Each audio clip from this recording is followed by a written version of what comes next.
to the first annual broadcast of Chill Out, Campus Solutions to Global Warming. Thanks for joining us for a week of environmental activities culminating on Earth Day, April 22nd.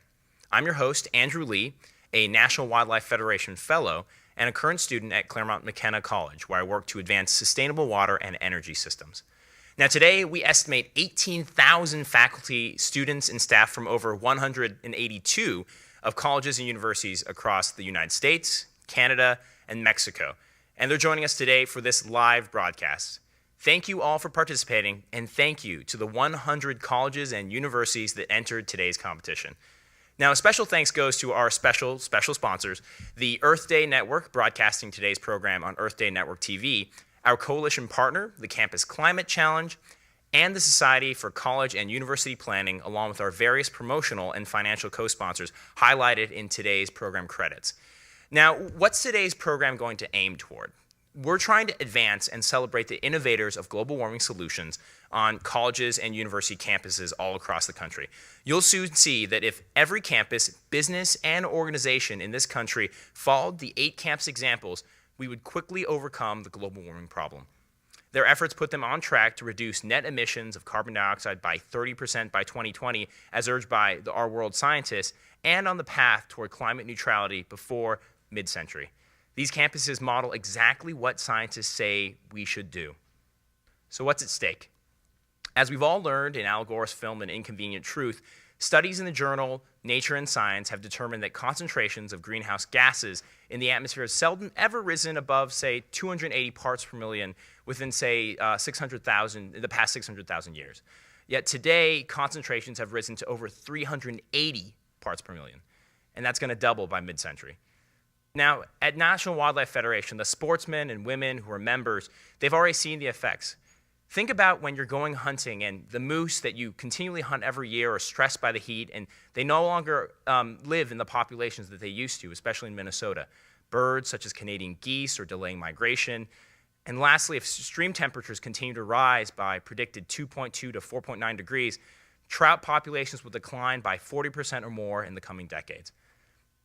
NWF, the National Wildlife Federation, is dedicated to protecting nature for our children's future. NWF recognizes that failure to confront this global crisis will compromise its mission. NWF has sponsored this program to help advance and celebrate solutions to global warming. So it takes a coalition. This is one of hundreds of educational activities underway all across the country, taking place as part of a coalition of more than 30 campus and youth organizations, part of Campus Climate Challenge.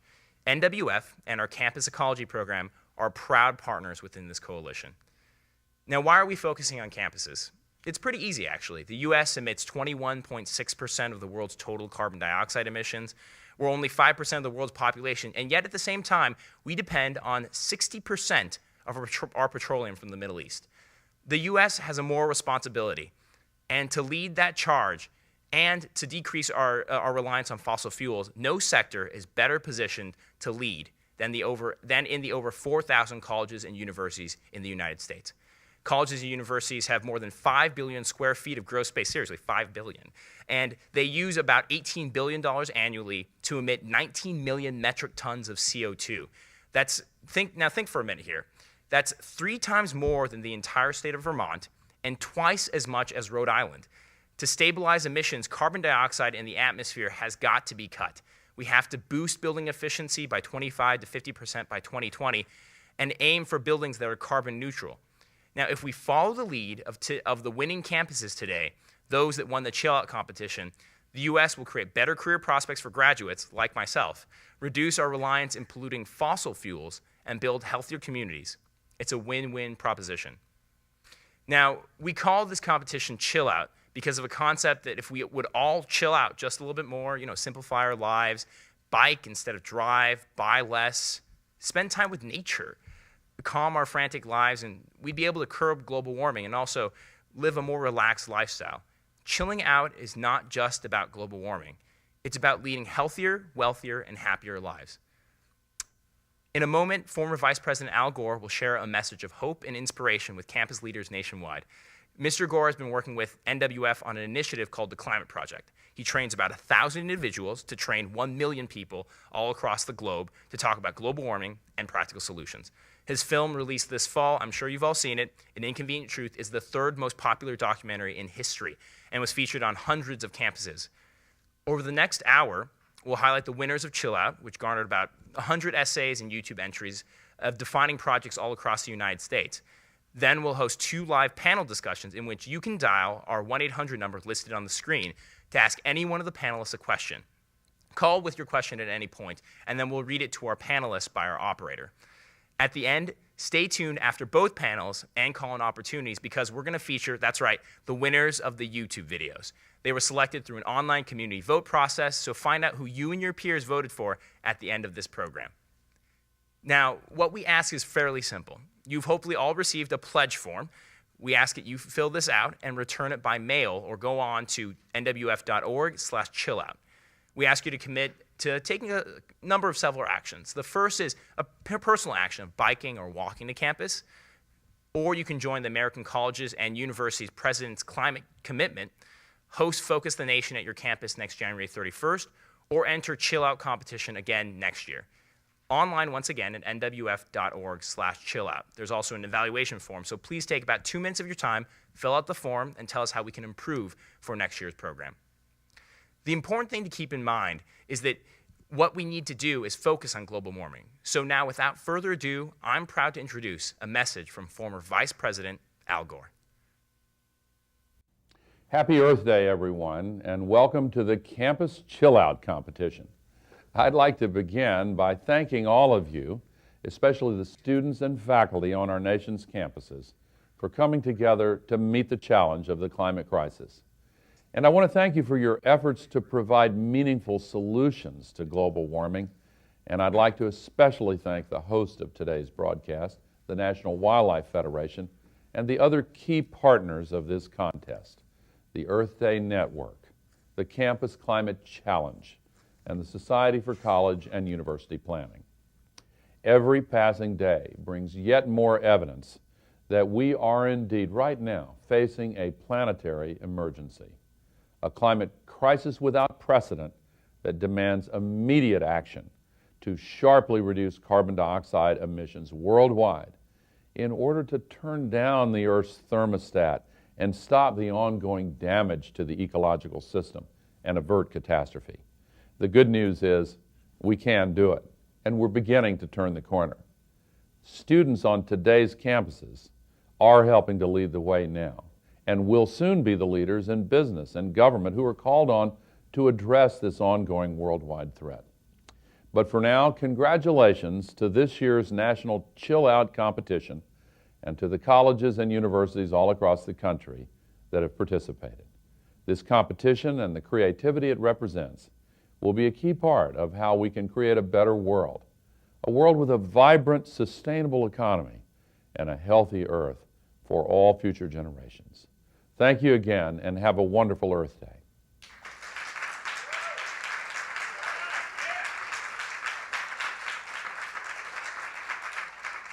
Thanks to Al Gore. We appreciate everything he's done to educate the public through the film An Inconvenient Truth, and also to empower all those individuals across the globe to confront the climate crisis.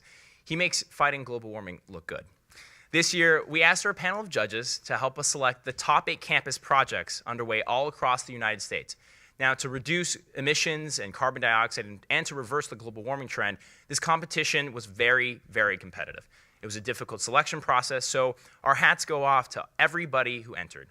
We thank each of the campuses for working with NWF and their on-site local video crews to create the following documentaries on each project. Now, the judges this year didn't have award categories. Our judges actually leaned heavily toward entries that illustrated large shifts away from fossil fuels toward clean, safe, renewable energy to power buildings.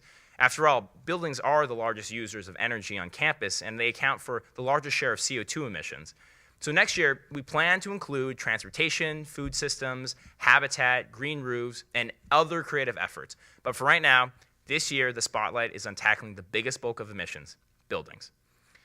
Except for the grand prize winner, which we're going to highlight last to keep you in suspense, each winning campus is highlighted in the order that we recommend implementing global warming solutions. A number of you are from our faculty, staff, as well as students. So as a result, we want you to go and follow these simple steps. After each of the panel sessions, we'll have a live call-in opportunity after the first and last 4 documentaries are featured. Our first, among the top 8 U.S. campuses selected, our judges chose this year's first National Chill Out competition. It's the University of California at Santa Barbara, because of their successful efforts to boost energy efficiency on buildings on campus.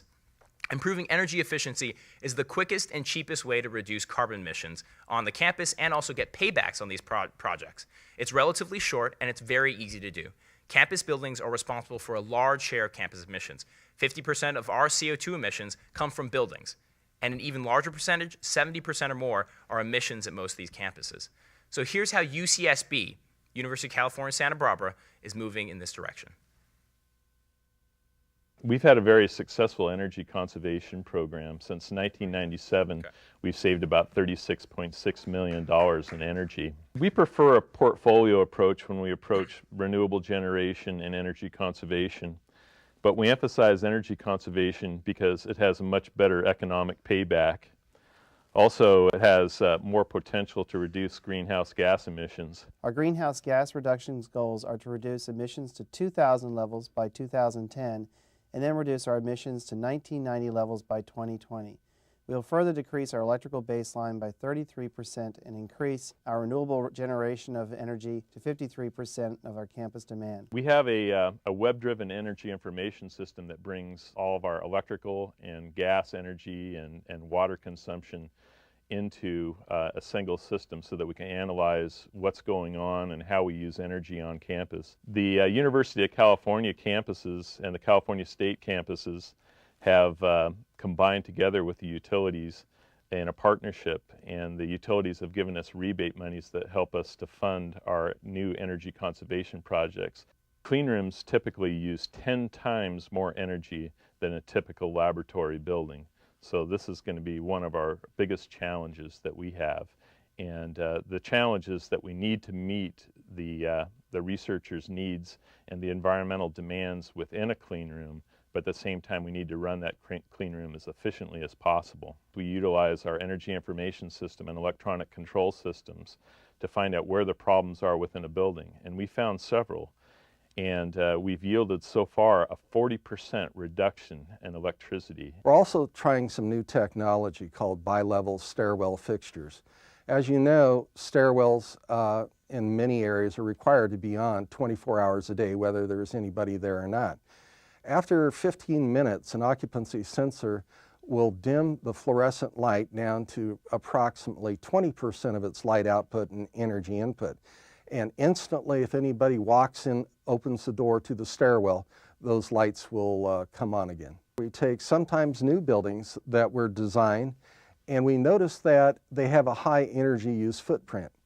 This is a red flag to us, and we'll go in there and carefully look at each system and determine, is this building operating as designed? And even we'll say, is the as designed proper?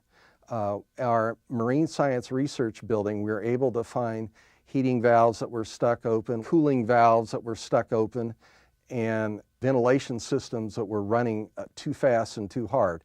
And as a result of our monitoring-based commissioning project, we reduced the energy by 40%. At UCSB, we feel the passion for energy conservation is something that we promote.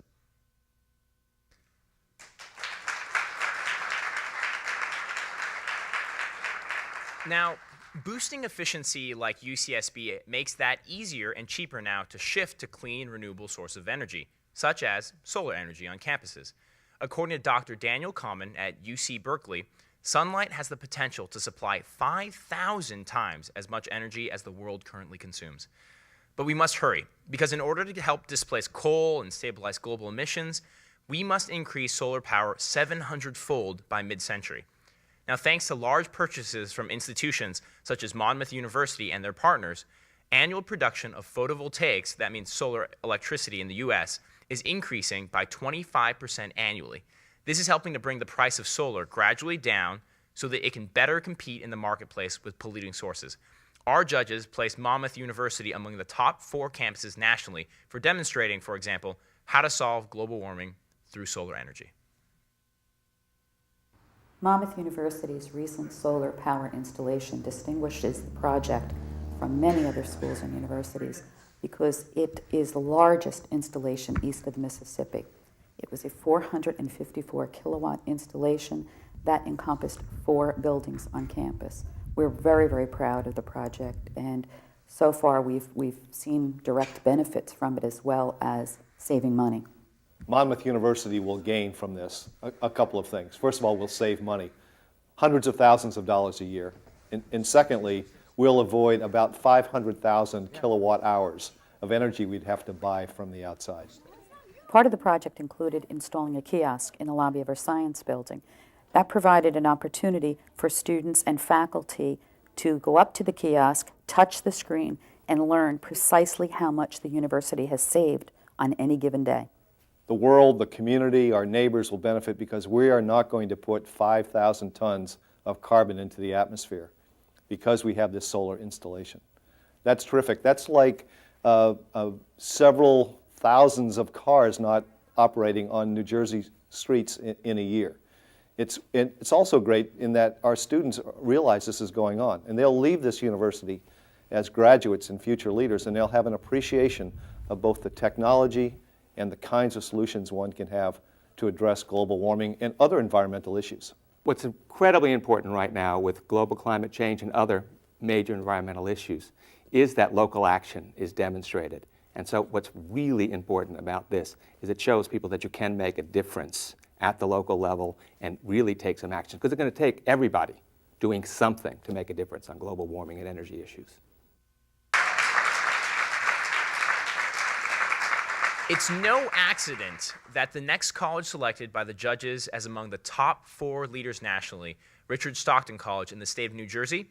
New Jersey is eager to be a leader among states in reducing its share of global warming pollution. So it set goals to increase its share of clean, safe, renewable energy produced by the state to about 6.5% by 2008. New Jersey is one of 24 states with such policies, which are called renewable portfolio standards. As you'll see, like Monmouth University, Richard Stockton College has been smart to take advantage of these types of incentives to implement what is perhaps the most diverse array of clean energy strategies on any campus in the United States. When we created the world's largest geothermal system, many people, companies, and national representatives from many countries have come to Stockton to look at this to see how it works. The college started immediately to achieve $300,000 to $400,000 a year in fuel savings. It enabled students to do research and also became an attractor for bringing other students to the college. The geothermal project has been successful, and it caused us to take a look at some related technologies. And right now there's a construction project underway for a system called Aquifer Thermal Energy Storage, ATES we call it. The Aquifer project does use some electrical energy, but very little. What we do is we'll be pulling water from an aquifer in the wintertime and cooling it off with the cold air in the winter and storing it in another set of wells at about 1,000 feet distance. Then in the summer, when we need the cooling, we will pull that chilled water out of the ground and directly cool buildings. Another system that we have worked with has been solar photovoltaics. On the building we're in now, there's 26 kilowatts of generating capacity on the roof, and this makes a significant contribution to the amount of electricity needed in this building. Global climate change is accepted by the vast majority of scientists as reality. We may not know all of the consequences, but we do know that we are creating climate change. And it'll take technologies like this to ensure that we have the least impact in the future for future generations, and allows us to contribute morally and ethically to these environmental issues. As college students, I think we're in a really unique situation to make a difference in policies and how we behave in society. I think how I'm going to continue, and I hope others continue to drive this really important issue, is on a grassroots level. That's, I think personally, for me, that's where I feel I fit in, and I think that's where people are going to make the biggest difference, because that's how radical change has always been occurred, just through like the grassroots movement, and that's where I put my hope and my commitment to, and where I'm going to be in the future.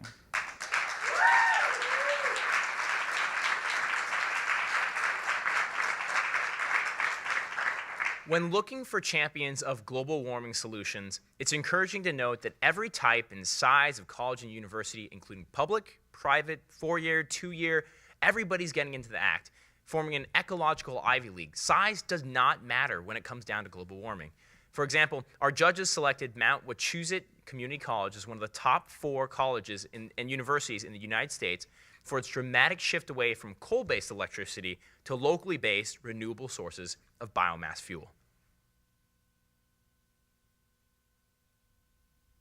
Mount Wachusett Community College has been involved for a number of years in a variety of clean energy initiatives. We've converted from what is an all-electric plant to cogeneration and biomass, but also with the photovoltaic array, our experimentation with a wind turbine. The actual savings that we've realized over the past few years has approached $1.5 million. We've been able to displace 20 million kilowatt hours of electricity and over 12 million gallons of water. We've also been able to reduce our CO2 emissions by over 22%. The college's biomass initiative was really an incentive to remove us from being an all-electric campus, which was a very costly venture. The biomass system incorporates hardwood chips as part of a combustion process in an 8 million BTU boiler. That particular process right now heats over 85% of our campus. Rather than have us purchase fossil fuels where 80 cents on every dollar leaves this country, right now the fuel that we use is Massachusetts product, and 100 cents on the dollar stays in the local economy. The use of biomass is significant in that it has no sulfur byproducts. It's also CO2 neutral in that trees require CO2 to grow. So the amount of CO2 that we're generating in the combustion process is neutral. It's actually a closed loop cycle. One of our field trips, we went down to the biomass plant and we were able to tour it, and we were seeing how the college produces heat, and we were also seeing the gasification unit. You have this little bitty college in the middle of Massachusetts that is basically doing the #1 effort. So we have all sorts of research firms coming from Europe, coming from all over the world to research here in the middle of Massachusetts, and that's what's interesting. The college is involved in a direct air gasification project. This combined heat and power project incorporates the same biomass material that we've been using as part of our biomass conversion. We will not only be generating electricity, but we will be utilizing the byproduct heat run through an absorption chiller to cool part of that building. The college is about to undertake a very exciting project, which involves the introduction of algae into our emission stream. The algae will absorb the carbon dioxide. We will then harvest the algae. We will extract biodiesel products, including ethanol. The dried biomass material will then be consumed in our power plant as part of a biomass material, and the byproduct ash will also be used in the greenhouse, which propagates the algae. I don't think any other community college or university has as many efforts ongoing as we currently have at Mount Wachusett Community College. Every dollar that we save in energy is a dollar that we can invest in students, and we can invest in the classroom, we can invest in faculty, we can invest in professional development. We feel that the college has a responsibility to its students not only to talk about renewable energy and sustainability, but also to set an example.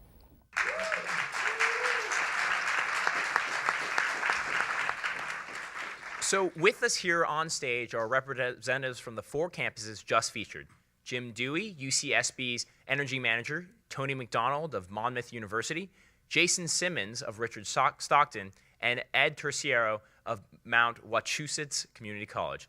Also with us are 2 NWF staff, Amanda Stout, NWF's Global Warming Scientist, and Kurt Zwally, NWF's Global Warming Solutions Manager, as well as Raquel Garcia, Communications Associate, representing our partner from the Earth Day Network. Let's give our panelists a hearty round of applause for their leadership in confronting global warming.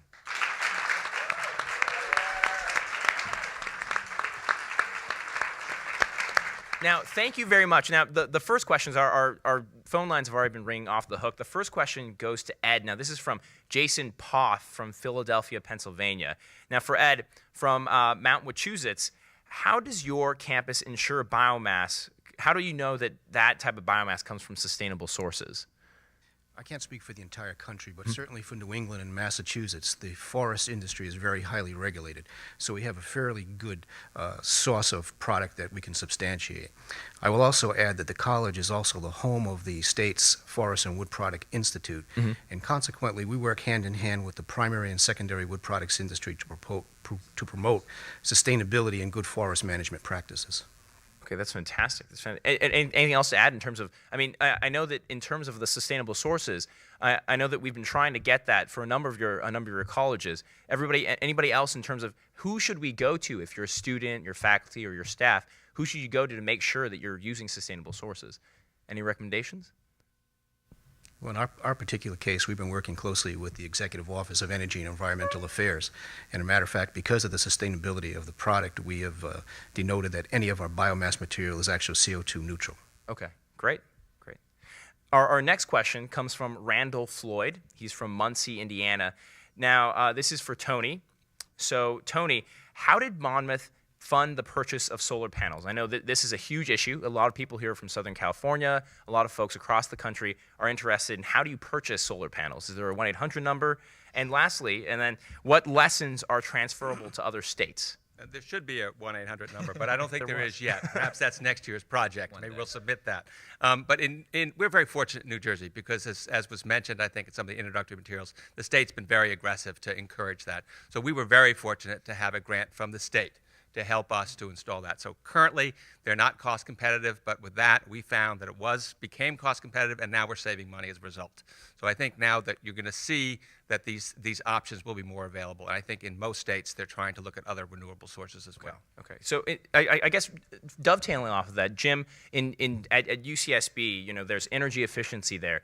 Now, we've been talking about that the first thing a college or university should do is focus on energy efficiency, and then after that, see if they can move to other renewable energy sources. Is that the plan, you think, or should colleges and universities first think about those renewable sources at the very beginning? Well, the first thing you should do is create a plan, and we have like what we call a balanced portfolio. We bring in a certain amount of renewable resources, but we primarily focus on energy conservation. And the reason why is that you get more bang for the buck, and you also get greater carbon reductions that way, and you can reduce your overall baseline so that you need less renewable resources in the end. So you need to combine both, but the priority needs to be for conservation. Okay, so then, in terms of being able to create this plan, I have a question then for Amanda, our wonderful scientist. So if we were to take, for example, implement this particular plan, take, for example, make a renewable portfolio standard, use some solar energy, what's in total, if campuses were to do this, what would happen? What's the science behind that? What could we do? Well, we certainly could start to make a big dent in the global warming problem that we face. We really need to get on a pathway where we're reducing on the order of 2% per year our emissions and get down to about 80% below current levels by 2050. And this will help us stabilize CO2 in the atmosphere and keep temperatures at a level that will have less impacts on wildlife. And colleges and universities, we can lead the charge. Like it isn't as if colleges and universities should be swept under the rug. In fact, they should be the first people to start. Absolutely. I'm really excited by all these activities that have been going on at universities, and I'm really glad that you guys are kind of setting out and being leaders in this regard. Okay, great. Our next question is, now this is for Jason. Now this is from a gentleman by the name of Eric Foreman from Chicago, Illinois. Now Eric asks, what new projects are you planning on campus? We saw a number of different things. If you could sort of recap what you've done and what you're hoping on for the future, especially from a student perspective. Yeah, I mean, the solar array on the building that they showed is one. We also have two other buildings with solar arrays, the fuel cell and then the geothermal projects. We also have a proposal in for a 1.8 megawatt wind turbine. And because we're in the Pinelands National Preserve, it's really sensitive on permitting wise, but I believe the process is rolling forward with that. And then we're also restarting a bike project to try to lower, we're a huge commuter population, but we also have a lot of students on campus. And so in the fall, we're going to launch the new bike project as well. Okay, great. If only I think we had more students like that. I do wish you make me look I don't know, like I'm lazy. I probably am lazy. So now I have this question. So let's say that I'm a student. I'm looking to find some faculty members or some staff to really help me out. Now I've thought of a plan. I'm thinking about implementing this plan, but unfortunately the staff member that I have doesn't know what resources I should go to. Now we have a wealth of knowledge here. Where should we go first? What's the place that obviously there's no 1-800 number. So who do we talk to? I would encourage students to talk with their facilities management at their universities, because there's a lot of opportunities there. We're always looking for opportunities for students to be involved in programs, and every university or college that I've talked to has the same feeling that there's a lot that can be done. There's a lot you can contribute through a facilities program. I think there's also a lot of, there's not 1-800 number, there's 100 of them. Right. And so the thing is trying to focus in. In New Jersey, we have a New Jersey higher education partnership for sustainability. Okay. Great source. I think there's also an association of colleges for sustainability. So there's a lot of options out there targeted specifically. The National Wildlife Federation itself has a lot of resources on its website about these issues. So I think there are places that you can go to begin, and actually, if anything, there's too much information. So trying to focus on some of the best examples and how you get to them is the challenge right now. Okay. That's a great point. We've heard about the benefits of energy efficiency, but a lot of times you'll want to try and do a project and it'll seem kind of daunting and complicated. And that's the great thing about energy efficiency is it's a lot of times the things you can do, they save money, and that's what the faculty is going to want to hear. The university administrators, if your project saves money and CO2 emissions, it's going to be a lot easier to get started, and then you can move forward from there into doing some renewables and other things like that. But that's the great thing about renewables: you save money and CO2. Right. That's fantastic. So one question that we just received is from Kaiser Soze from San Francisco, California. Now Kaiser, I hear he disappears and reappears in a couple different places. But so how much of an impact do LEED buildings make in, say, for example, reducing both the energy use and carbon footprint on your campus? Say, for example, for my campus, we'll have 2 buildings that are about to be installed, and it's difficult to go ahead and try to convince folks that LEED standards are great. Now, convince me so I can convince them.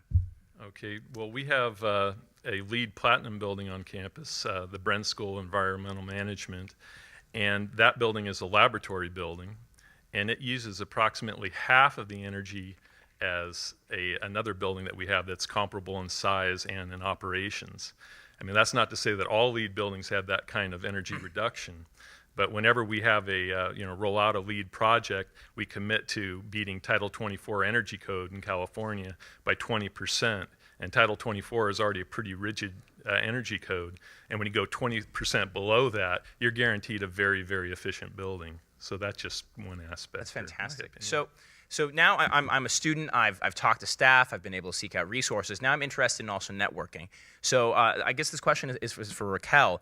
If I'm interested in talking to some folks at the Earth Day Network, what type of resources can I tap into? Well, first of all, let me say that Earth Day Network is so happy to be here, involved with students again, same as in 1970 when we started. And we put 20 million people across the country celebrating the first Earth Day thanks to the work that had been done in campuses. So let me start with that. Secondly, in terms of resources, Earth Day Network really, really encourages the grassroots movement. Grassroots in the sense that there are a lot of coalitions out there of which you can form part, right? Like the Energy Action Coalition, for instance. Or we encouraged you to create your own Earth Day event. You can create a tiny little thing in your campus just celebrating Earth Day or making Earth Day every day by organizing a cleanup or creating civic activities in your communities. Or demanding from your political leaders that they have to take action and curb global warming emissions. So there are a lot of tiny little things that you can do on your own or grouping with other people that will take us to the final goal. Right. So celebrations aside, I love celebrating. Let me tell you that. So we'll talk afterwards. But now, in terms of how difficult it was for you guys to go ahead and work to provide sustainable campuses, how would you measure the difficulty? What were the biggest hurdles or challenges that each of you experienced? I mean, we're talking about everybody from across the country here. So let's go and start with Richard, the student perspective. Jason, sorry, from Richard Stockton College. I'm sorry. Exactly. As a state college, I think one of the biggest things is probably funding, because that's where a lot of the money comes from, the state funding, and but luckily, we've been using that as a tool to get funding by doing like LEED certification to our buildings. A new F-wing extension is LEED certified, and we have I think a housing development that's LEED certified or going to be certified in progress, and the raising of money for our new science building is going to be based around, it's going to be like the most environmentally green science building built. And you're finding that you can find funding sources for this, like telling people that we're aiming to get LEED certification. Yeah. Funding appears. Folks, this is important. We're talking about, if you say we're going to get a LEED building, you're going to find money. It's not coming off of trees, but you can do this. So please, more challenges, so we can share this information. I think one thing is, of course, there's money and practical challenges, but I think the largest challenge is the assumption that we've always done it this way and the status quo, and it's hard to change. Yeah. It's not necessarily hard to change the status quo. So I think really, in all of the things you're going to hear, I think behind that is an assumption. Well, we've always done that. Why should we do it differently? So I think it is creating that sense of a need for action and a change. And some of these kind of projects are really wonderful examples of what you can do. Okay, we only have about 1 minute left, but Jim, what are your thoughts on that? Any other your biggest challenges? I think, again, our biggest challenge is funding, and I would encourage campuses to work closely with their public utilities, because they have an incentive to reduce demand, and there's public purpose funds that are available to fund your projects. So go to your utilities and make them your friend. Right. And Ed? I think our biggest issue was introducing new technology that just was not recognized by anyone in the Commonwealth at this particular time. So to bridge that gap and to promote it, I think that was our biggest challenge. Oh, that's fantastic. Fantastic. Well, I think that at the very end of this, I can definitely tell you that for us at NWF, as well as me as a student, I've definitely learned a lot more about how to use renewable energy sources. So for that, I'd like to go ahead and thank you, and please join me in giving our great panelists a round of applause.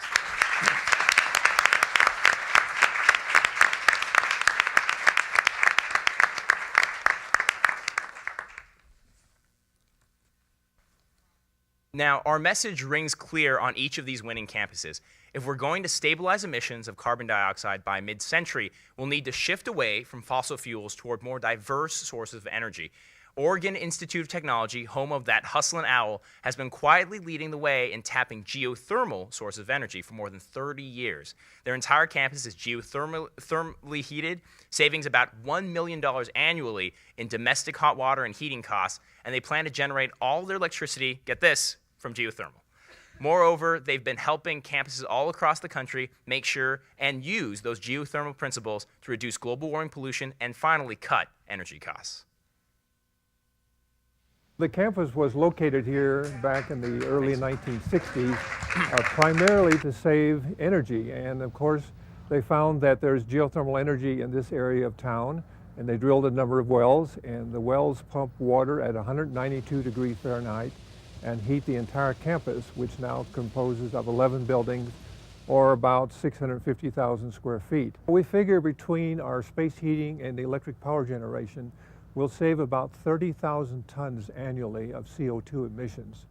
The cost savings would be about $1 million for the space heating and about $500,000 in electrical power generation. We've found that there's probably 300 degree Fahrenheit water at depth in the neighborhood of 5,000 to 6,000 feet. So we're proposing to drill a well to that depth, tapping this 300 degree water, and that then, the steam that comes from that will be used to run a small turbine around 1 megawatt to provide all of the electrical energy needs for campus. And that together with the space heating will make the campus 100% green. We always had a vision of using alternative energy in terms of not burning carbon-based fuels, and of course being a much more economical thing once we had it in place. There are other campuses around the country who could use geothermal energy for power production as well as space heating. And the reason is that geothermal energy now can be used at lower and lower temperatures to generate electricity. We also want to encourage everyone that has the opportunity to use geothermal. And we have found that there are over 200 sites in Oregon, undeveloped, that could be used for geothermal. Well, at the present, there's probably 25,000 megawatts of thermal heat throughout the world, about 9,000 megawatts of electrical energy. In the next 10 to 20 years, this could more than double and could contribute a significant amount to the global energy picture in terms of preventing global warming and CO2 and carbon emissions. We want to take a significant role in alternative energy. And so we are a role model for that.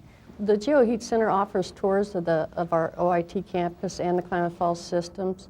And we've also had several workshops on biofuels, geothermal, and other renewables and stuff. And we try and be involved in some of the outreach groups too in Klamath Falls. This project is not only good for campus, but it's good for students, because students will be trained on this through our renewable energy program to measure, to determine efficiencies, to see how they operate. And also we can provide tours for interested people from around the country and around the world to see how geothermal works, and then they can take this back to their community, and hopefully it'll expand nation and worldwide. Now, one of the barriers to reducing energy use and carbon emissions on campus is the lack of meters. Simple meters. Without individual meters, it's difficult to track, and you can't even tell how to improve a building's energy performance. The US EPA's Energy Star program for buildings offers a website that includes useful information on how and why metering campus buildings is a key part of an energy efficiency strategy. Oberlin College, which has been in the lead of many of its sustainable initiatives over the years, was selected by the judges of Chill Out for being on the leading edge in implementing systems that help people visualize and see their resource use patterns on campus, taking practical steps over the long term to reduce each building's footprint. Oberlin College has already made a major commitment to careful use of electricity. We purchase 60% of our electricity from green energy sources, and we have the largest photovoltaic array in Northeast Ohio installed on the roof and parking lot of our Lewis Center for Environmental Studies, a building that houses the Environmental Studies program. We are very excited to have received the Chill Out Award from the National Wildlife Federation for our campus resource monitoring system. This is a technology that we developed to provide Oberlin students with real-time feedback on their resource use. The objective was to engage, motivate, educate, and excite students about conserving resources. The campus resource monitoring system provides real-time feedback for student energy use in the dorms all over campus. Student energy use is recorded by sensors in all the dorms. Data from the sensors is transferred to the servers in a central location, and then information from the servers is accessible through the website or through the displays throughout campus. The homepage has a small box in the corner that cycles through current energy use of each dorm on campus. If we click on per person consumption, it will take us to average watts per person of every dorm on campus that we have monitored. Having real-time feedback on electricity consumption allows students to really connect their decisions to the consequences of their decisions. I really don't think that students on most college campuses think about how much energy they're using in their dorms hardly at all, because they really have no need to. They're not paying for the bills that correspond to how much electricity they're using. So that they don't feel this responsibility to see directly how much energy they're using. So that's one of the aims of the campus resource monitoring system, is to create a connection between the students and how much electricity they're using, so they feel responsible, they feel socially responsible for their actual energy use. For 2 weeks in 2005, every single dorm on campus was challenged to turn off their electricity as much as possible. You know, they were challenged to go against every single other dorm on campus and see how much they could reduce as opposed to all the other dorms on campus. And people really rose to the challenge. They saved 150,000 pounds of carbon dioxide, which is really impressive. And there were only 2 dorms installed with real live feedback. And those 2 dorms, they reduced their energy consumption by 52%, whereas the dorms with a 1-week feedback only reduced by 32%. There's only so much that you can get by just saying, yes, turning off the lights is going to make a difference. You really need to have proof, and this is really turning something that's less tangible into something that's tangible for students to see and say that, you know, my turning off the lights, I am having an effect on what my dorm is using. One of Oberlin's school mottos is, think one person can change the world, so do we. And I think that the campus resource monitoring system is an example of how people can receive knowledge and then take this knowledge and apply it to their own behaviors, and then really each person can make a difference, and together you're making a huge difference.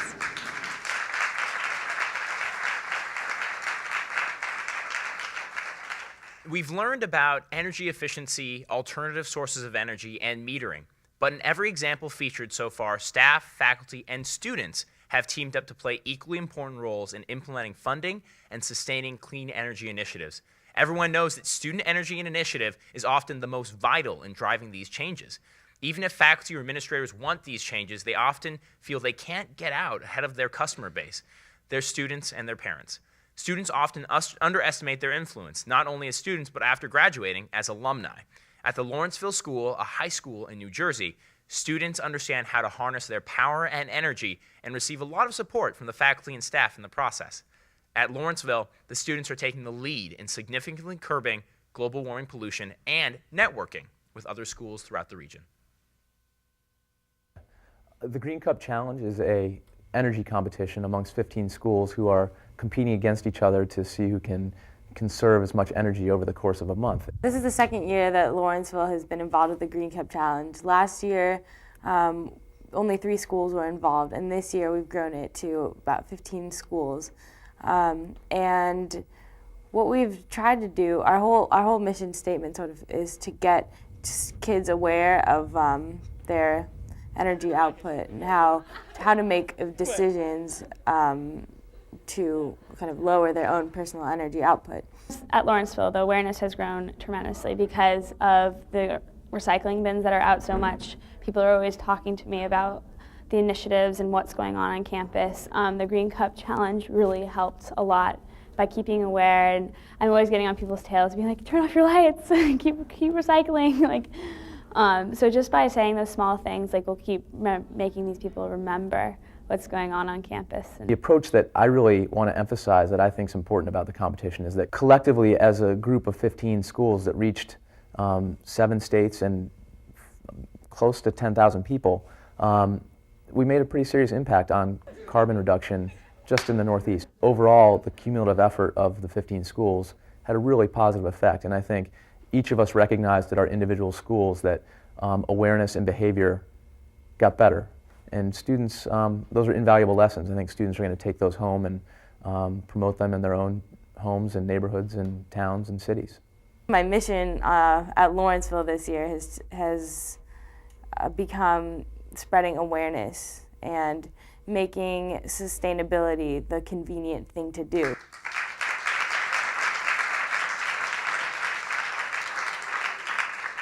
Now, the moment that you've all been waiting for. That's right, our grand prize winner. This is the campus that pulls it all together: student involvement in education, formal commitments at the highest level, and a tangible shift away from fossil fuels towards clean, renewable source of energy. I have an envelope right in front of me.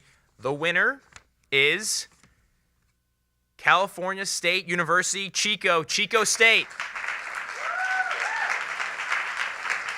Chico State is really blessed because we have a huge student movement on our campus that's doing so many things to push faculty, staff, and administration to work towards curbing greenhouse gas emissions and global warming. We have things like the Environmental Affairs Council. We have a Green Campus program that's partially funded by PG&E. We have a biodiesel program that just started. I'm writing a master's thesis, and the thesis is titled CSU Chico's Greenhouse Gas Emissions Inventory. And what it's supposed to do is benchmark our emissions here at the university so we can understand our contribution to the global problem and make efforts to curtail those emissions. We produce an automated biodiesel system for use in curbing the amount of greenhouse gases and helping to bring Chico State to being a greener campus. We used our campus cafeteria waste oil and our biodiesel processor to produce biodiesel fuel for use in our university farm tractors. By capturing the waste vegetable oil here on campus, we were able to cut down on the waste stream generated from the campus. Working on this automated biodiesel project, applying my classroom knowledge to a real-world application has definitely opened my eyes up to where the technology for biofuels is going and how it can contribute to cutting down on greenhouse gases. Chico State is committed to sustainability in all of its efforts, especially in the construction of buildings. We're committed to having all buildings be LEED certified, silver or above, and all new construction in the future will help us get to our climate neutrality in the long term. We work together with SunEdison to bring a solar project on campus. The value to Chico State was that this project is set up that we do not have any upfront costs. The solar array total is about 364 kW. Students, staff, and faculty are committed to reducing global energy. This is done through energy conservation measures and education. I do believe that education is the key to conservation and curbing global warming. We now have 147 courses across campus, which all have a component that focuses on sustainability and the role of humans in global climate change. This institution has a long and a deep commitment to sustainable development and to improving the quality of life in our community and to partnering with members of the community where we share common values about the future of this planet. We're demonstrating to others how to change the ways in which we live.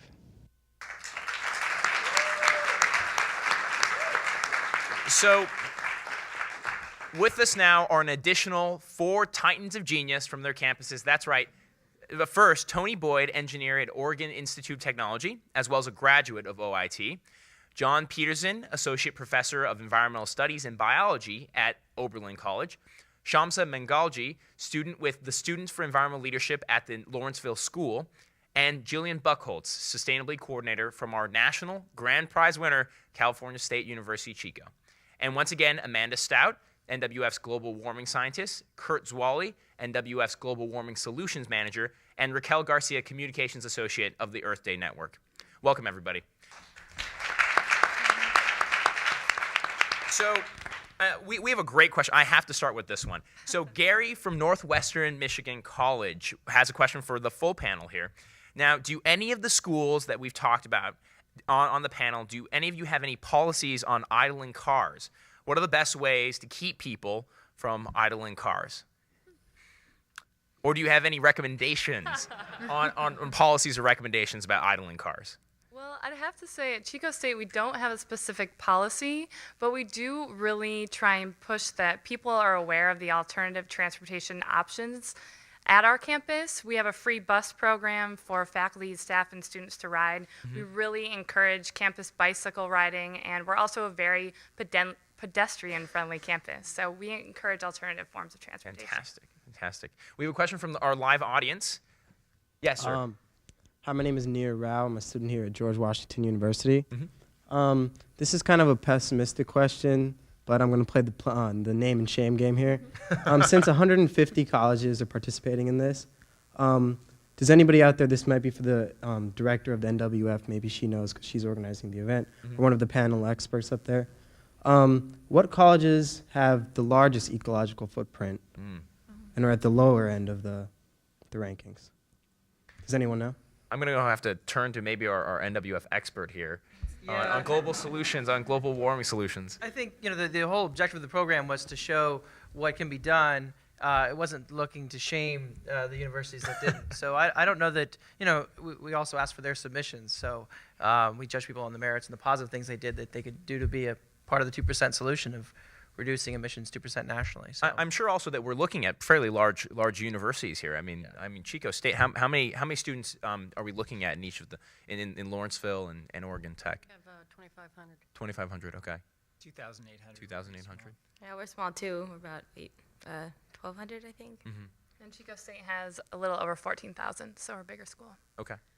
But, you know, in response to your comment, I would encourage all of those students out there at campuses who are not involved this year to use this as an opportunity to look for opportunities to do things. I mean, this is a great competition. We're doing it next year, and, you know, step up. All right. Thank you very much for your question. All right, so the next question comes from Cher Watts, the Art Institute of Washington. She has a question about wind energy. So how can students encourage purchasing wind energy for their campuses? And please relate your experience. I know that we have experience in geothermal. How do you tap into those sources? Actually, I'll go ahead and go with that because Pacific Power is our electric company. Mm-hmm. We actually, as a resident, we actually have the option of buying wind power, either as a block or as a renewable energy. And that is, we actually have a little bit of solar, but most of our renewable is actually wind down in our area. So I would assume that some of the campuses, you know, they can actually get in touch with them and maybe start buying blocks of wind energy, because you did say Washington, right? Yeah, that's right. Yeah, I think they are also under Pacific Power. Oh, wow. Okay. So I'm sure they can give you a call afterwards or anything Yes, like that. they may. Okay. Fantastic. All right. Our next question is from Faith. She's from the Midwest, Tulsa, Oklahoma. She's wondering if you can give some recommendations on how to make individuals, not just schools, carbon neutral. How do we go about that? How do we get those students to think about carbon offsets and things like that? Yeah, I think I'll take a shot at that. I think there are a couple approaches to take to that. The first is what you should do, first of all, is try to reduce your own emissions as much as possible. Mm-hmm. So live a lifestyle in which you're consuming as little carbon as possible. Ride a bike, walk, those sorts of things. Try to encourage the institutions that you participate in to also reduce their emissions. And then finally, you can actually purchase offsets to reduce yourself to a zero emission. But it should be in the order of trying to reduce your own emissions first. And then there are a number of different organizations out there. Carbon Fund is one of them, but there are many in which you can actually purchase carbon offsets. Okay, great. Kurt? Yeah, I'd like to add to that. You know, carbon neutral is great to solve the global warming problem. We're going to need lots of people to go above and beyond. But what we're really going to need is the whole country to get on the 2% path. And people can do that without spending a lot of extra money. You can do that in ways that actually save money, as we heard from the other panel. Energy efficiency at home. You know, students can do this on their campuses, but also in the summer and in their jobs. They can take actions to reduce energy use. Compact fluorescents are a great way. You save money through the life of the bulb. You reduce emissions. When you buy a new car, when you buy a new appliance at home, buy something that's more energy efficient, and that'll get you on the 2% path to reducing emissions. And if you want to go above and beyond that, that's great. And we're going to need people like that to make up for the people who aren't going to do 2%. But if everybody gets on the 2% path, we'll be there. Wow, that's fantastic. On that line, I would like to add about switching your light bulbs. A lot of people don't realize what a huge difference you can make just by switching a light bulb. Earth Day Network has launched a national campaign, Pledge to Switch Your Light Bulb. Pledge to switch 1, 2, 3, all your house. And you can save the same amount of, if everyone changed one light bulb, we would save the same amount of energy as by taking millions of cars off the roads with that simple step. And then we would be saving money in the end because it's much cheaper in the long run. So everybody wins. Wow, that's fantastic. On that theme of me being lazy, so I'm being told to go ahead and walk or bike to school. And in addition to that, change my light bulb. So please, I tell all of our viewers as well as our live audience, please join me out there to go ahead and fix this problem. Now, the next question that we have is for Shamsa. Do you think this is from Laquita, from Jackson, Mississippi. Now, do you think the Green Cup Challenge could work at traditional non-boarding school high schools? Now, and kind of explain to us about the Green Cup Challenge, just really quickly. Okay, like I said before, the Green Cup Challenge was interscholastic energy saving competition between 15 northeastern boarding schools. And, I think everyone can conserve energy, but it's the hardest thing to do is sort of to motivate the entire student body to do it. And it's really hard, especially since our society is geared towards consume. If only it was conserved. Sorry. And so to do that, I think you need to provide the incentive for students to conserve. Say, okay, you don't care about squirrels dying or things like that, then what about this? How about, think about all the wars over natural resources. Think about the people dying. Give people different incentives to do things. And also, recommend to people things like changing their light bulbs and walking to classes and things like that.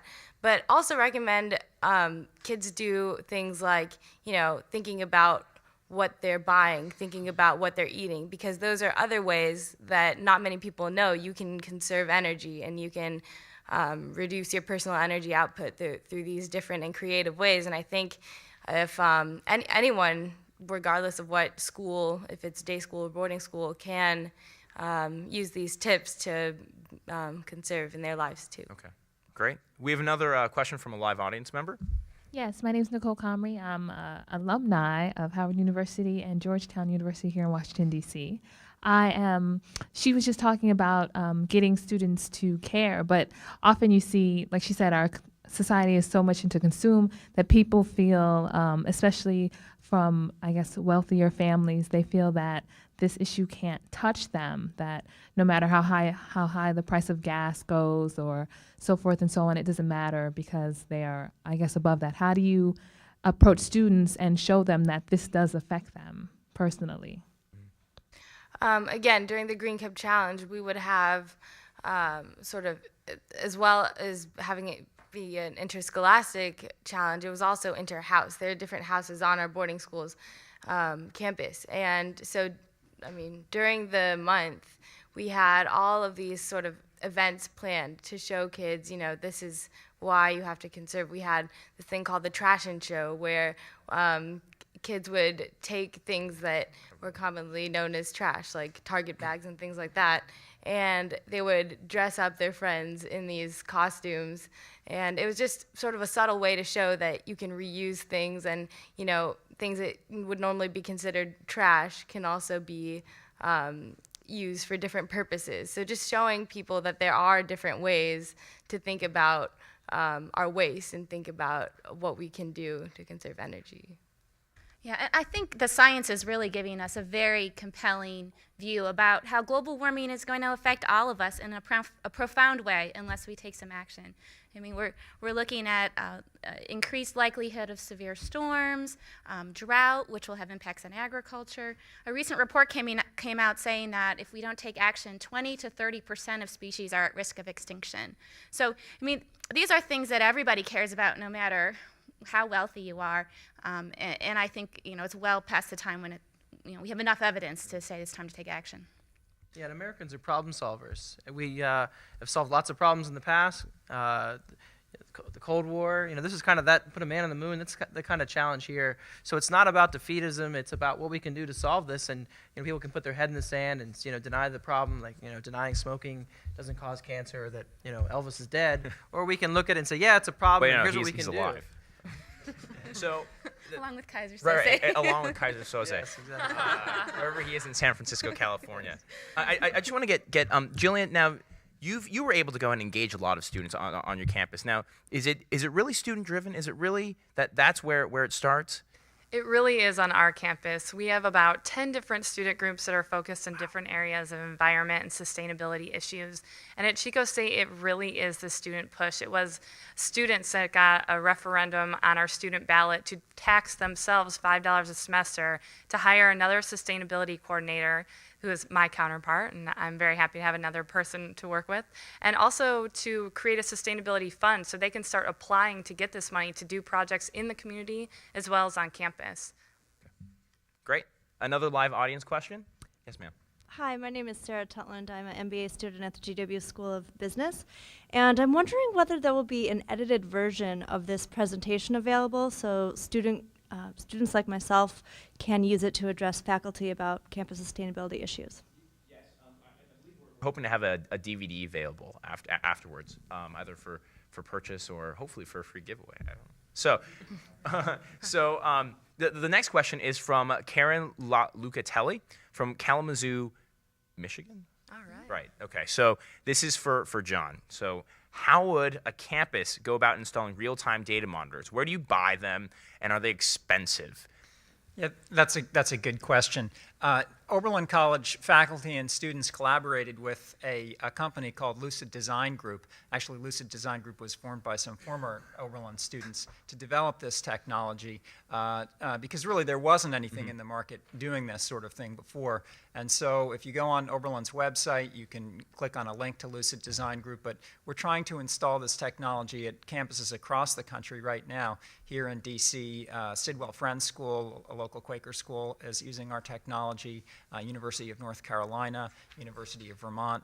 So what we're really trying to do is make this technology available to other people so that they can employ real-time feedback to engage, educate, empower, and motivate students to be better stewards of the environment. That's our mission.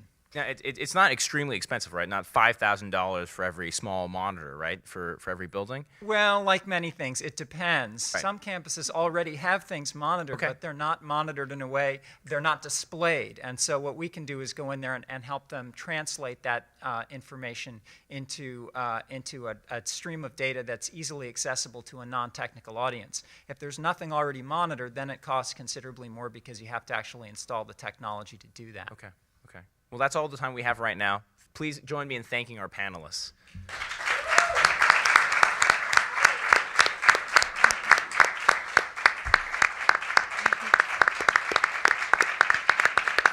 Now, you're probably wondering, all of these campuses put together, what have they been able to go ahead and accomplish?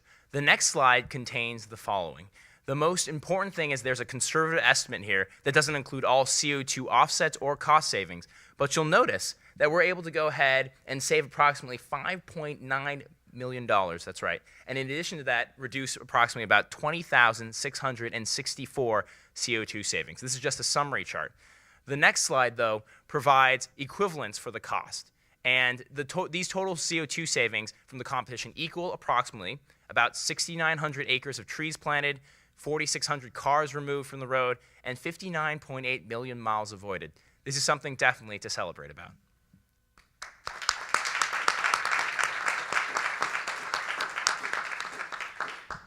Next, what many of you have been waiting for, we promised to share the top 2 YouTube entries you selected as winners, receiving the highest number of votes. And then in addition to that, we'd also show you the video with the highest combined votes and views. And lastly, NWF's top pick.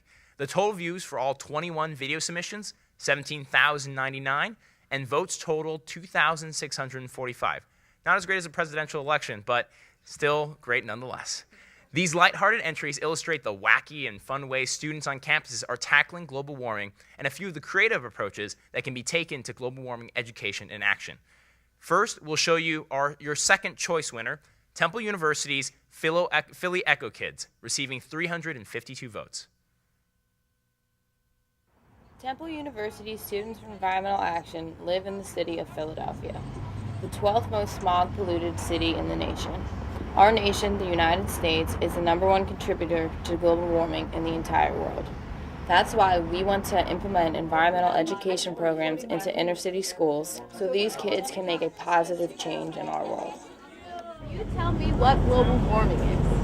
Well, global warming is when, my perspective is that when the ice caps are melting, something like that. When the ice caps start melting, a lot of water gets into the ocean.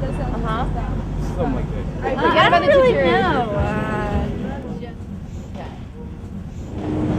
Global warming? Well, possibly. Global warming, I'm not sure like the actual chemical process or anything, but it's how the earth is getting hotter over time. I believe that has something to do with the ozone layer in the sky. Okay. I don't know. It seems like it's a big issue, but nobody really like knows a lot of about hype. It. I'm not familiar with it, I'll be honest. I'm not. Have you ever heard of global warming before? Not until tonight. Did you learn about environmental issues or how to help protect your environment while you were in high school or middle school? No. Nothing at all? Nothing general. Yeah. At all. No? Not really. No. Where did Wasn't taught in my school. To an extent, probably not as much as I should have been, but like the basics. Do you think it would be a good idea to implement like positive environmentally friendly changes in school curriculum and in like school technologies that we use? Or I think it'd be good, especially for like elementary schoolers to grow up like learning more about the topic because it's their environment too. They have to grow up in it, and it's going to get worse as time goes on if people don't learn about it. Yes, indeed. But I mean, it would be 120% positive that people make it. all right, that's a great answer. Okay, thank you very I much. think it will help them because they would be educated like now. As me being 43 years old, I was not able to answer the question and answer it, so I think it would be beneficial. Okay. We want to help other kids just like you guys learn about the environment. Because in order to make a change in the world and help stop global warming, you need to first have an education, which is what you guys are working on right now, which is really awesome. So once you guys and these other schools we want to help all learn about it, you can take action. And once that happens, you can make a positive change and you can really help the world and the people that you care about. Right? Does that make sense to everyone? Now, if you had a glass of water and 4 ice cubes in it, eventually the ice cubes will melt if it's warm enough, right? And what's going to happen to the water level in the glass? It's going to rise.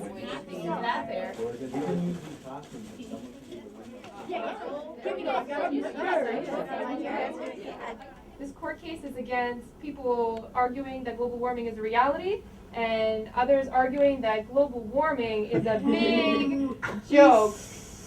So global warming is not a problem. We need more cars. We need more ships. We need more everything. I need money. That's what I'm all about. Polar ice caps are being melted by global warming, and they're going to flood Florida. Do you want your kids to miss Disneyland? This is Downtown Brainiacs, once again reporting on global warming. Global warming is melting the glaciers and polar ice caps, which is making the sea level increase and water go inland. This is also affecting the polar bear habitat. It's taking away where they live and slowly but surely making the polar bears become an endangered species. Hey, Age, I wanted to talk to you about renewable and non-renewable energy. Non-renewable energy is bad. Renewable energy is good. There are 3 types of renewable energy: geothermal, wind power, and solar panels. The non-renewable energy, which is bad, is the energy is coal, oil, and gas. We want to win $25,000!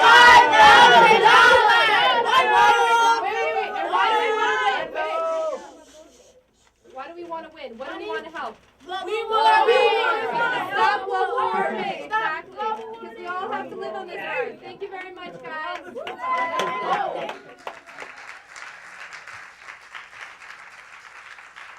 I hope you agree that our second choice winner indeed had a very powerful message. Next, we'll show you our top choice and winner, Towson University's Towson Energy Activist, receiving the highest number of votes, 376.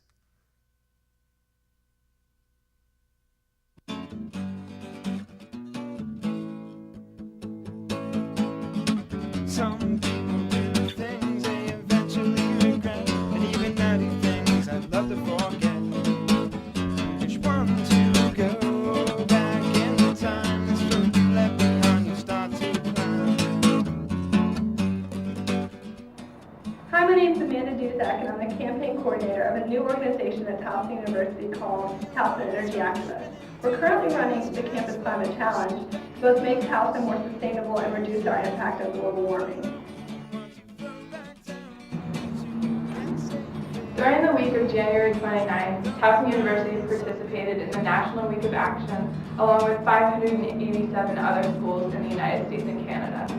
For our week of action to let Towson University students know about global warming, we're doing activities like this to show them how global warming will affect their present and their future.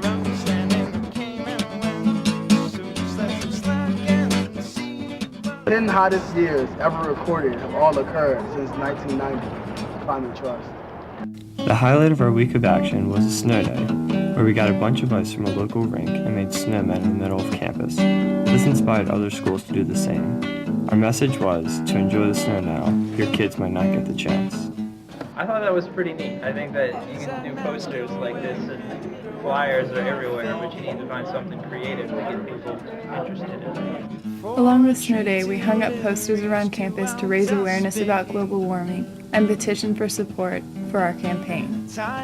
We also showed an inconvenient truth on campus. This was one of our biggest events. We actually had around 150 people that came to this. They want to help out and they want to know what activities they can do in their daily life to help with global warming.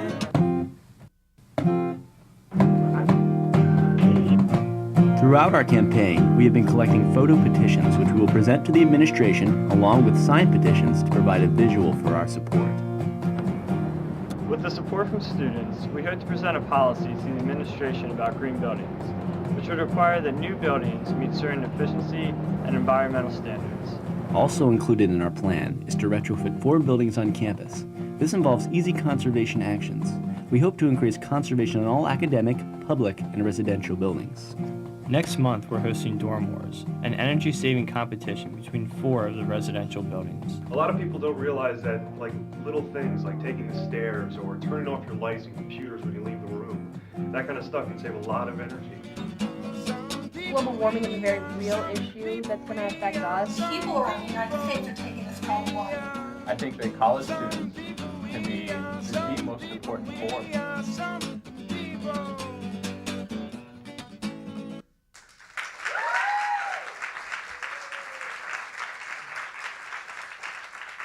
I'm just amazed by the number of creative solutions that everybody's using, everything from Frosty the Snowman all the way to their own bubble quotes. I mean, ever since I was a kid, I went to my own bubble quote. Well, next, the highest combined number of votes and views went to Colby College.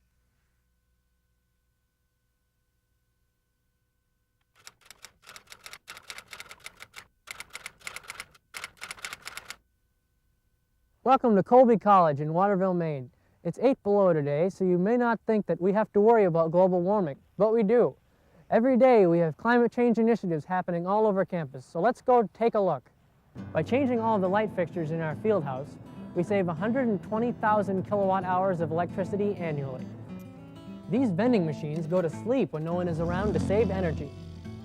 With our new energy-efficient washers and dryers in the residence halls, we save $10,000 a year in electrical and water costs.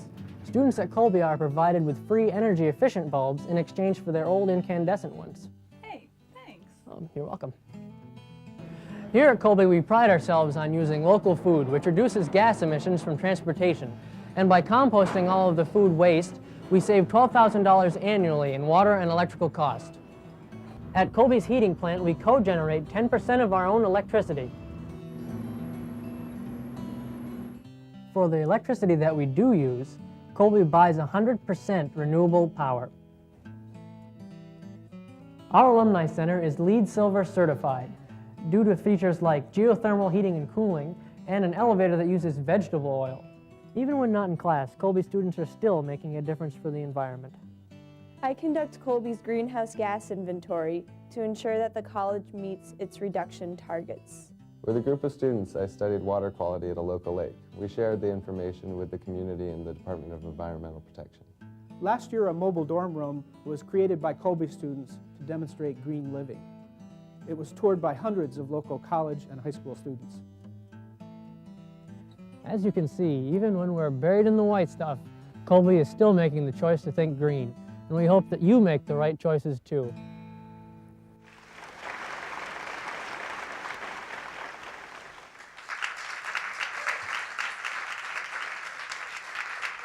Congratulations to Colby College. Not only did you have your own applause track, but you also get one here in the live audience. I think we've seen some really terrific videos thus far, everything from Frosty the Snowman to inner city schools. But now I think it's really important to have something that I really miss. That's right, music. Now it's time for NWF's staff favorite, Berea College.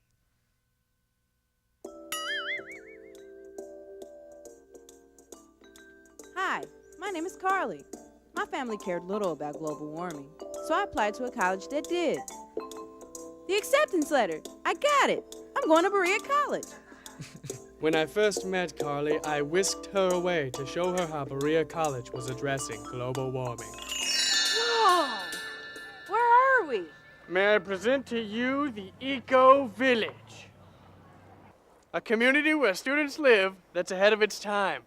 The Eco Village is designed to use 75% less energy and water than a comparable apartment complex through the use of solar panels, clothesline dryers, and an ecological machine that converts wastewater into swimmable quality water. There's also a great demonstration house that incorporates many other ecological design features, such as a sun oven and a composting toilet. Yes, Carly, it's all part of the campus plan to reduce energy use by 45% by 2015. The campus plan? The campus plan. The campus plan. That's right, Carly, the campus plan. Who can take some sunshine, make some energy, teach and spread the word about ecology. The campus plan. The campus plan. The campus plan can. The campus plan can. The campus plan can, 'cause it's diverse and it works and makes the college efficient. Who can take some plastic? Paper bottles and cans. Recycle all these things and help the environment. The campus plan. The campus plan. The campus plan can. The campus plan can. The campus plan can, 'cause it's diverse and it works and makes the college efficient. The campus plan relies on local foods and supplies to build and maintain Berea College. Our new central plant supports heating and cooling of all sorts while operating twice as effective. Our college garden and farm cause little ecological harm. We love the sheep and cows, they are so great because of the campus plan. Campus plan. The campus plan. Campus plan. The campus plan can, because it's diverse and it works and makes the college efficient. Wow, that's a mouthful. You said it, Carly. Yep, we must all take some responsibility for the world in which we live. We're just trying to do our part here at Berea College. Oh, fantastic. I've always wanted to be able to say that I had a sun oven and a composting toilet. And in addition to that, I'd love to also dress up in a bathrobe and wear galoshes and then talk about the campus plan. Well, the 8 campuses that you've seen today are our YouTube winners, and they've each won grants they can invest in advancing their initiatives to model global warming solutions on campus. These campuses are very deserving of their prizes and recognition because, as you've seen, every campus, business, and organization in the country, if they follow these 8 campus examples, we would quickly put a halt to global warming. These steps, such as covering almost every square inch of roof space with solar panels, meeting all heating needs with geothermal resources, shifting away from coal to local energy sources like biomass. If you engage staff and you provide real-time monitoring, you can keep resource use and reduce waste. Exactly the kinds of steps scientists recommend to dramatically and quickly reduce our reliance on fossil fuels and stem global warming. The United States need to follow the lead of these students and these campuses. Campuses are crucibles for a sustainable future. They're laboratories for today and tomorrow. The thing is, if we can't solve global warming in residences, in the physical plant, in the classroom, and in planning and purchasing offices of U.S. colleges and universities, then where else can we solve the problem of global warming? If we can't start somewhere, where better than to start here? Our colleges and universities, especially in the United States, bear an unequaled moral responsibility to lead the way globally.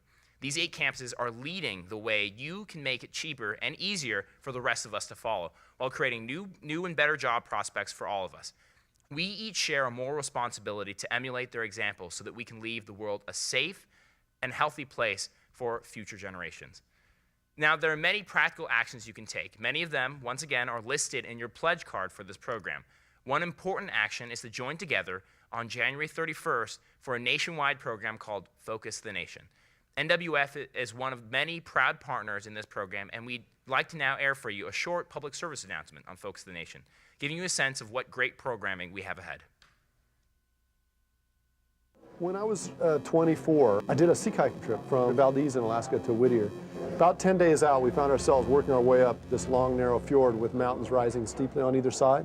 And as the day progressed, we began to see more and more small icebergs. And toward the light, we saw that many of these icebergs were populated because it was popping time for both the seals and the sea otters. And our sea kayak was so quiet that 2 or 3 times we were able to literally float right up next to the icebergs that the seals were sleeping on, to the point that we could literally reach out and touch them. We were sitting on the beach that night by the fire, and we said that this is a place that we would someday want to bring our children. When I started talking about global warming in the late 1990s, I had thought back to that, and I realized that the ice that had formed a safe haven for seals and sea otters in Prince William Sound had come from glaciers, had calved off of glaciers that were tidewater. And those glaciers are fast disappearing. And that ice is not going to be there for those seals and otters. And so this means extinction for those creatures in that particular part of the world. I always thought about it as something that was going to happen 30 years from now or 50 years from now, but it's happening so much faster. And I read an article a couple years later in the Boston Globe, it was in the summer of 2002, that said that dead seals were washing up on the shores of the St. Lawrence because their mothers had not been able to find ice floes to pup on. And it was 100,000 seals. 100,000 seals were killed. And that's what global warming means to me. It means to me the loss of those things. Somewhere in the Cascade Mountains, I want in June there to be ice floes that go as far as you can see. I want that to happen for my kids. The next decade is going to be in many ways the most exciting and in many ways the most human time to be alive. We have the opportunity to provide to our children and their children tremendous gifts. Tremendous gifts. But we have a very short window of time to make that a reality.